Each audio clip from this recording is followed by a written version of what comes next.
5,000 টাকা আসছে, এখন বাবির কেন কি রাখবেন না বেচালে এটা আপনি বুঝেন। আবার কেউ হুজুর আমি দেনা আসি, তো দেনা থাকলে বাবির এটি বেচতে দেনা হুজুরের টাকা হচ্ছে টাকা না, দেনা হুজুরই লাগ। বাবির এটা কানে রাখা দরকার নাই। বাবির কানের মধ্যে সুন্দর চাইতেও মনে চায়, আর জাকাত দিতে বলে কইটা ফিরি যায় কেন?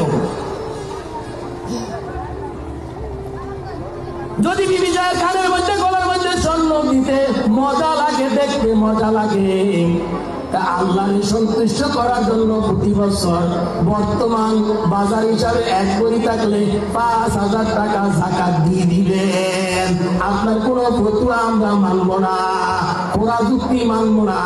হ্যাঁ, বউর ঘরে আছে হুজুর আমার ভূতের বউ এরকম কানের মধ্যে নায়ের মধ্যে গলার মধ্যে আছে 2 ভরি, হেগা আমি কিরু হেগা আমনের বলায় কিনবো, এটা আমনের বলারে জিগায়েন, আমার তো জিগার লাগবে না। আমনের যদি 1 ভরি যদি আসে 5,000 টাকা, পুতের বোর 2 ভরি, হেটা আছে পুতুর উপরে 10,000 টাকা। নিজে দিয়া জিনিস বউ ডক্সে দেয় হরিতন গাতা মারিয়া লইছে, আবার জাকাত দেওয়ার সময় আমি হুজুর কিনু। আরে বাইরে রোগ তো ব্যাগটা নেই, অস্ত্র দরকার 5 ঘন্টা, রোগ ব্যাগটা নেই, ওষুধ ক্ষত ব্যাগটা নেই, ওষুধ কোনখানে দিব ভাই? হ্যাঁ, স্বর্ণ ব্যবহার করতে রাজি, কিন্তু আল্লাহরে যাকাত দিতে আমার সম্পদকে পবিত্র করতে আমি রাজি না। আপনি যদি 1 ভরি স্বর্ণ বাবি সাহেবের কানে আছে, যাকাত দিয়ে দিচ্ছেন প্রতি বছর 5,000 টাকা, বাবির স্বর্ণ যদি আপনার বাড়ির পাশের পুকুরে না আটলান্টিক মহাসাগরে পড়িয়া যায়, আল্লাহ তাআলা তার কুদরতি মাধ্যমে আপনার কাছে স্বর্ণ পৌঁছে দিবে। সুবহানাল্লাহ। আপনার স্বর্ণ ডুববো না, ডুববো না। বিশ্বাস হয় না তো? যারা উলামা কেরামের সাথে সম্পর্ক আছে, সাধারণ মানুষ, এর যদি কিছু ক্ষতি হয়ে যায়, মনে করেন একটা গাড়ির যাকাত দিয়ে দিছে কিন্তু গাড়িটা অ্যাক্সিডেন্ট হয়েছে, সে বিশ্বাস করতে পারে না যে আল্লাহ তো সত্য, কোরআন তো সত্য, নবীর হাদিস তো সত্য, উলামা কেরাম তো সত্য কথা হয়েছে কইছে, তা আমার গাড়িটা কেন অ্যাক্সিডেন্ট হইলো, আমার কেন ক্ষয়ক্ষতি হইলো? বুঝলেন না কথা? একিন যার আছে, আপনার যদি একিন থাকে, আর ওই যে কোন আমার স্বর্ণ চুরে লেগে যায়, আমার ঘর ডাকাতি হয়, ঘর ডাকাতি হবো না, চোরের ভয় নাই তো ঘর ডাকাতি করতে গেলে। চোরের ভিতরে আল্লাহ তাআলা এই রূপ দিয়ে দিব, যদি কোনো জাকাতওয়ালা জাকাত দেনওয়ালার ঘরে চোর ঢুকতে যায়, এরকম রূপ আল্লাহ তাআলা দিয়ে দিবে, এরকম ভয় আল্লাহ তাআলা দিয়ে দিবে, দেখবে যে গিরস জাগিয়ে রেখে আসলে গিরস নাকটা নিয়ে ঘুমিয়েছে, কিন্তু চোরা দেখবে গিরস জাগিয়ে আছে। কে দেখাইবে? আল্লাহ তাআলা দেখাইবে। তাহলে মুত্তাকি 3টা গুণ কইছি, বাবি সাহেব কাছে বুঝাইতে পারবেন কথা? যাকাত দিবেন না, বুঝাইবেন কি হবেন?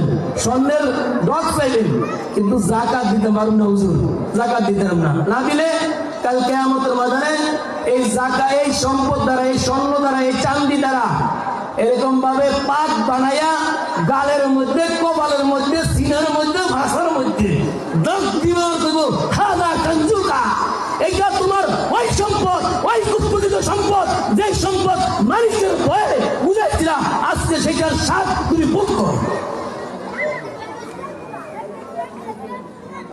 খাইতেন না? প্রস্তুত হয়ে যান, পারবেন। আর যদি বলতেন না জাহান্নামের এই আযাব আমি ভয় করতে পারবো না, তাহলে সম্পদ যে জায়গাটা আছে ওই জায়গা থেকে বাইর করিয়া করিয়া হিসাব করিয়া করিয়া শতকরা কয় টাকা? 2.5 টাকা। কত হচ্ছে? কত টাকা? শতকরা কয় টাকা? 2.5 টাকা আল্লাহর রাস্তায় দিয়ে দিবেন। অর্থাৎ যারা গরিব আছে তাদেরকে যাকাত দিয়ে দিবেন। আবার যাকাত দিয়া খোড়া দেয়, বেটা তোরা আমি ওই দিনটা যাকাত দিদি না, মনে করতেছে যে এইটা এহসান করছে। এই গাদা আহম্মক, তোর উপরে ওই গরিব এহসান করছে, কিন্তু তুই এহসান করছ, তোর বাকি যে সম্পদ আছে এই সম্পদকে তুই পবিত্রতা হাসিল করছ এই গরিবের যাকাত দিয়া, তুই কেন এহসান করছ? তোর উপরে গরিব এহসান করছে। কোটা দেয় আমার যাকাতের টেয়া গেছে ওই দিন, ইস, পাশের মধ্যে শীতকারিয়া যখন ফেরেশতারা গরম লোয়া দিব ঢুকাইয়া, তখন বুঝবা খোটাটার সুখটা কেমন লাগে। এটি বানোবার কথা, বানোবার মুসলমান হইতে হইলে গুণে গুণান্বিত হইতেইব। আর যদি এই গুণে গুণান্বিত না হন, আপনি নিজে নিজে বতুয়া দিয়ে দেন যে আমি মুসলমান হইতে পারি নাই, আমি মুসলমান হইতে পারি নাই, আমি মৃত্যুবরণ করলে অবশ্যই আমার কবর আগুন। আমি তো এই কাজ করতে পারি নাই, আমি তো মানুষের উপরে এহসান করতে পারি নাই, আমি তো আমার ভাইয়ের উপরে এহসান করতে পারি নাই, আমি তো মুসলমানের উপরে এহসান করতে পারি নাই, আমি তো মিথ্যা ছাড়তে পারি নাই, আমি তো গিবত করতে পারি নাই, আমি তো বড়কে ঠকানো করতে